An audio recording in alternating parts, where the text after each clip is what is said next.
Hi friends, welcome to House of Chicken. நம்ம subscribe பொறுத்தவங்க soya gravy recipe போடுங்கன்னு கேட்டிருந்தாங்க. Normal soya gravy மாதிரி இல்லாமல் கேரளா ஸ்டைலில் சோயா கிரேவி எப்படி பண்ணலாங்கிறத வாங்க நம்ம இன்னைக்கு வீடியோவில் பார்க்கலாம்.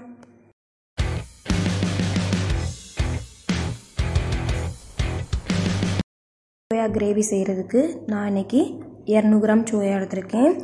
1 table spoon garam masala, 1 teaspoon மிளகாய்த்தூள், 2 டேபிள் ஸ்பூன் மிளகுத்தூள், பட்டை, சோம்பு, கிராம்பு, 1 டேபிள் ஸ்பூன் மல்லித்தூள், 2 தக்காளி, 1 கப் தேங்காய் பால், 2 பல்லாரி வெங்காயம், தேவையான உப்பு, ஃப்ளேவருக்காக கொத்தமல்லி ஆட் பண்ணிக்கலாம். கேரளானாலே தேங்காய் தான். ஆமாங்க, இந்த டிஷ்ஷுக்கு ஸ்பெஷலே வந்து தேங்காய் பாலும் மிளகுத்தூளும் தான். வாங்க நம்ம அதை எப்படி பண்ணலாங்கிறத பார்க்கலாம். அடுப்பு பற்ற வச்சுக்கலாம். ஃபஸ்ட்டு நம்ம சோயா வேக வைக்க போகிறோம். ஒரு பாத்திரத்தில் சோயாக்கு தேவையான அளவு தண்ணி ஊற்றிக்கோங்க. தண்ணி வந்து நல்லா சூடாகணும். கொதிக்கணும்னு அவசியம் கிடையாது, நல்லா சூடானாலே போதும். சூடானதுக்கப்புறம் அடுப்பு ஆஃப் பண்ணிடுங்க. ஆஃப் பண்ணிவிட்டு நம்ம எடுத்து வச்சுருக்க சோயாவை ஆட் பண்ணிக்கோங்க. சோயா வந்து அந்த தண்ணியில் நல்லா உப்பி வரணும். ஒரு 10 மினிட்ஸ் அப்படியே விட்டுருங்க. சோயா வந்து நல்லா ஊறட்டும்.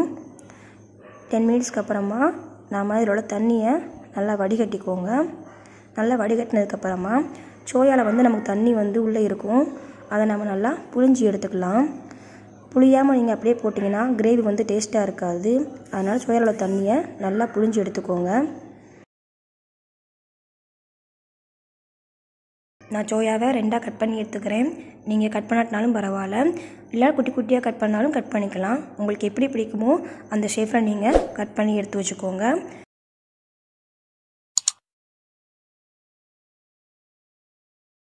கிரேவி செய்கிறதுக்கு கடாயில் 3 டேபிள் ஸ்பூன் தேங்காய் எண்ணெய் ஆட் பண்ணியிருக்கேன். தேங்காய் எண்ணெய் பிடிக்காதவங்க நார்மல் எண்ணெய் கூட யூஸ் பண்ணிக்கலாம். எண்ணெய் நல்லா காஞ்சதுக்கப்புறமா 1 பட்டை, 2 கிராம்பு, 1 டேபிள் ஸ்பூன் சோம்பு ஆட் பண்ணிக்கோங்க. சோம்பு எல்லாம் பொரிஞ்சதுக்கப்புறம் கருவேப்பிலை ஆட் பண்ணிக்கோங்க.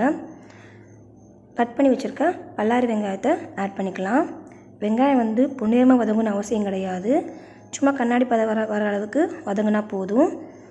வெங்காயம் நல்லா வதங்கணும். வெங்காயம் நல்லா வதங்கினதுக்கப்புறமா நம்ம கட் பண்ணி வச்சுருக்க 2 தக்காளி ஆட் பண்ணிக்கோங்க. தக்காளி நல்லா மிக்ஸ் பண்ணி விட்டுக்கோங்க. தக்காளி வெங்காயமும் கொஞ்சம் நல்லா வதங்கணும். கரம் மசாலா, 1 டேபிள் ஸ்பூன் மல்லித்தூள், 1 டீஸ்பூன் மிளகாய்த்தூள், 2 டேபிள் ஸ்பூன் மிளகுத்தூள். மிளகுத்தூளை வந்து அதிகமாக ஆட் பண்ணிக்கோங்க, மிளகாய்த்தூளை கம்மி பண்ணிக்கோங்க. ஏன்னா இந்த டிஷ்ஷுக்கு வந்து மிளகுத்தூள் தான் மெயினேவும். அதை நல்லா கலந்து விட்டதுக்கப்புறமா நம்ம எடுத்து வச்சுருக்க மீன் மேக்கரை ஆட் பண்ணிக்கோங்க. மீன் மேக்கரை வந்து இந்த எண்ணெயோடு சேர்த்து நல்லா மிக்ஸ் பண்ணிக்கோங்க. மசாலும் மீன் மேக்கரும் வந்து நல்லா மிக்ஸ் ஆகணும். இந்த மாதிரி நல்லா மிக்ஸ் பண்ணி விட்டுக்கோங்க. அதுக்கப்புறம் நம்ம எடுத்து வச்சுருக்க தேங்காய் பாலை ஆட் பண்ணிக்கோங்க. மெயினாக இந்த டிஷ்ஷுக்கு வந்து நம்ம தண்ணி ஆட் பண்ணக்கூடாது. ஆட் பண்ணிங்கன்னா டேஸ்ட்டு மாறிடும். இந்த டிஷ்ஷு வந்து தேங்காய் பால் மட்டும்தான். தேங்காய் பால்லே மீன் மேக்கர் வந்து நல்லா வேகணும்.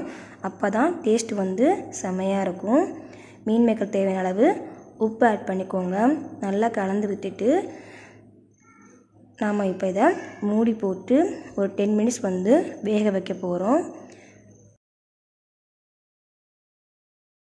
10 மினிட்ஸ் ஆயிடுச்சு. இப்போ பாருங்கள், சோயா வந்து தேங்காய் பாலில் நல்லா வெந்து வந்திருக்கு. பார்க்கவே அழகாக இருக்குல்ல. நம்ம Kerala style soya gravy ready ஆயிடுச்சு. லாஸ்ட்டாக ஃப்ளேவருக்காக கொத்தமல்லி ஆட் பண்ணி அடுப்பை ஆஃப் பண்ணிக்கோங்க. இந்த மாதிரி நார்மல் கிரேவி மாதிரி இல்லாமல் தேங்காய் பாலை வச்சு நம்ம சோயா கிரேவி பண்ணியிருக்கோம்.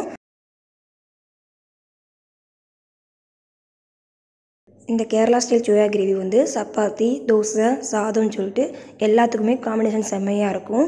நீங்களும் உங்கள் வீட்டில் இந்த கிரேவி செஞ்சு பார்த்துட்டு எப்படி இருக்குன்னு கமெண்ட்டில் சொல்லுங்கள். நம்ம சேனலை லைக் பண்ணுங்கள், ஷேர் பண்ணுங்கள், மறக்காமல் சப்ஸ்கிரைப் பண்ணுங்கள். Thank you friends.